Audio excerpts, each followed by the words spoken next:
Oi, eu sou Canhão. Esse é o canal Hora Escata.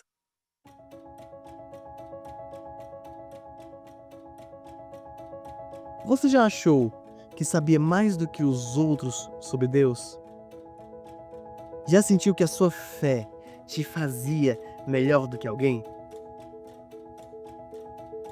Hoje, Paulo nos ensina que viver na contramão começa com humildade e consciência de quem nós somos diante de Deus. Vamos à leitura. Porque pela graça que me é dada, digo a cada um dentre vós, que não saiba mais do que convém saber, mas que saiba com temperança, conforme a medida da fé que Deus repartiu a cada um.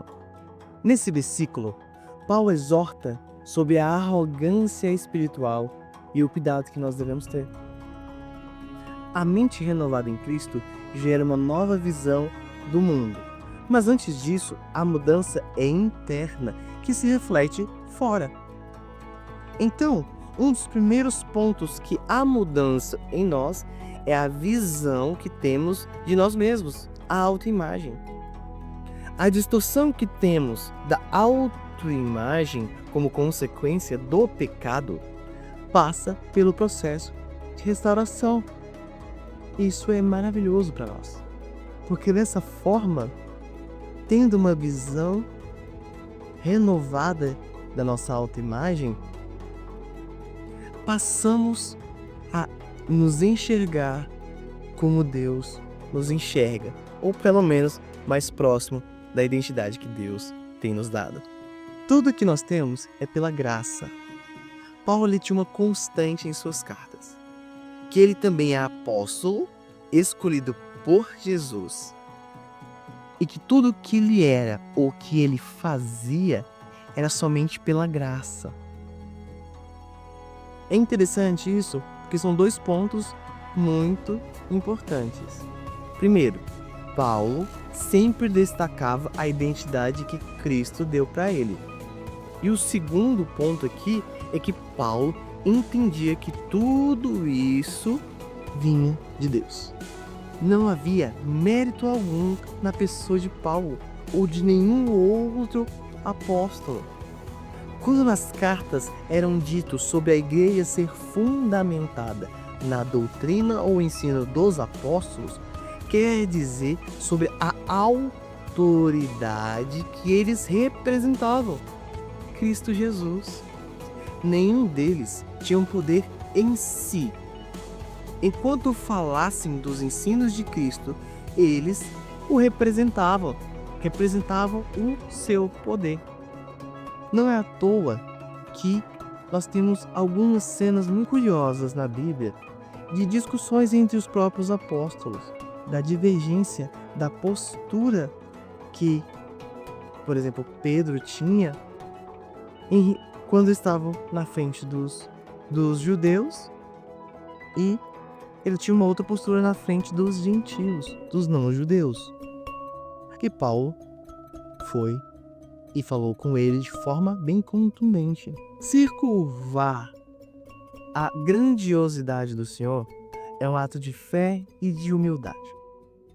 Querer mais do que o Senhor tem me entregado, simplesmente por status, vai contra o ensino base de que Cristo é o centro de tudo. Em Mateus, capítulo 23, Jesus destaca sobre a liderança religiosa daquele tempo, que amava estar no holofote, no centro das atenções, se achavam mais santo que todos e amavam ser chamados de mestres e de senhores. Jesus ensina aos seus discípulos que nenhum deveria ser chamado de mestre, de pai e de guia, pois essas três características pertenciam apenas a uma pessoa, Deus. Nós devemos chamar uns aos outros de irmãos. Somos todos iguais e salvos. Existem aqueles, claro, que são mais experientes do que outros, mas todos somos irmãos. E algo que a gente precisa lembrar: devemos respeitar aquilo que foi feito por Deus, através de seus servos. E não usar o que os outros já fizeram como forma de se autopromover, de se alavancar, como se nós estivéssemos vivendo uma carreira profissional. A fé que temos é medida por Deus. Ela não é uma conquista humana. A sua fé, a fé que você tem, ela apenas lhe foi dada por Deus. Não é uma conquista sua. Não é à toa que nós devemos lembrar que a fé vem pelo ouvir e ouvir a palavra de Deus. Isso é um poderoso, porque na verdade essa palavra fé, ela já declara isso. Fé, no contexto original, era ouvir algo e então ter a convicção, ser convencido daquilo. E nós entendemos que a fé vem pelo ouvir e ouvir a palavra de Deus. E a salvação é pela fé. Tudo isso é gerado pelo próprio Espírito Santo de Deus. E isso nos impede de julgar ou de nos engrandecer. Por isso que devemos dar destaque à humildade. Mas pela graça de Deus, sou o que sou. E a sua graça para comigo não foi vã. Antes, trabalhei mais do que todos eles. Todavia, não eu, mas a graça de Deus que está comigo. Paulo, quando disse isso aos Coríntios, estava destacando a importância da humildade, o reconhecimento de quem ele era em Cristo Jesus, mas reconhecendo que tudo que ele estava fazendo, a glória é do Senhor, não é de mais ninguém a não ser do próprio Jesus. Vamos agora para a aplicação prática. Fuja do orgulho espiritual.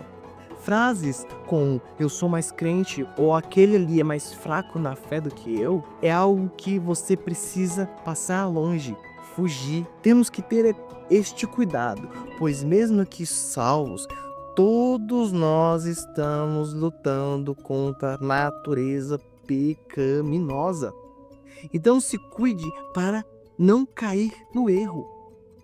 Somos chamados, através da palavra, a edificar, a exortar e a consolar uns aos outros. De forma simples, edificar é a palavra de ensino, que visa ajustar o que está errado para ter uma base sólida. Exortar é a palavra para inspirar, para defender a fé como deve ser, guiar o caminho certo. Consolar é a palavra de conforto, de esperança em Cristo, em meio às dores e às dificuldades da vida. Por isso, valorize cada parte do corpo de Cristo. Humildade não é pensar menos de si, mas pensar menos em si. Quanto mais perto de Deus, mais consciente da sua graça você se torna. Hoje, aprendemos que humildade é parte importante de uma mente que foi salva por Cristo. E sem humildade, vemos a nós mesmos de forma distorcida e até superior aos outros. Sendo assim, não conseguiremos viver os dons que Deus nos confiou. Mas espera lá. Como usar os dons que Deus nos deu? Como usar da forma que Ele espera de nós? Humildade é essencial nessa trajetória, para não usar de forma egoísta os talentos dados por Deus. No próximo episódio, vamos descobrir como exercer nossos dons com equilíbrio e amor para edificar o corpo de Cristo. Fico muito feliz que você tenha chegado até aqui e eu peço agora para você, feche seus olhos e vamos fazer uma oração. Amém? Deus, Pai, obrigado, Senhor, por mais um vídeo produzido para que vidas possam ser alcançadas e edificadas, Senhor. Todo-Poderoso Deus, derrame sobre a vida dessa pessoa que está acompanhando equilíbrio, humildade, temperança no Senhor, para viver de forma plena a revelação da sua palavra. Todo-Poderoso Deus, é que venha preparar o caminho, Senhor, para que possamos entender e viver os dons que o Senhor tem nos dado da forma com que o Senhor espera de nós. Eu te agradeço por essa vida, Senhor, em teu maravilhoso nome. Amém. Então, irmãos, é isso daí. Peço para vocês que comentem aqui nos comentários. Eu escolho andar com humildade, tá? E claro, por favor, curta, compartilha, se inscreva, ativa o sininho, tá? Para continuar acompanhando essa série e mais conteúdos para edificar, exortar e consolar a sua vida. Tchau.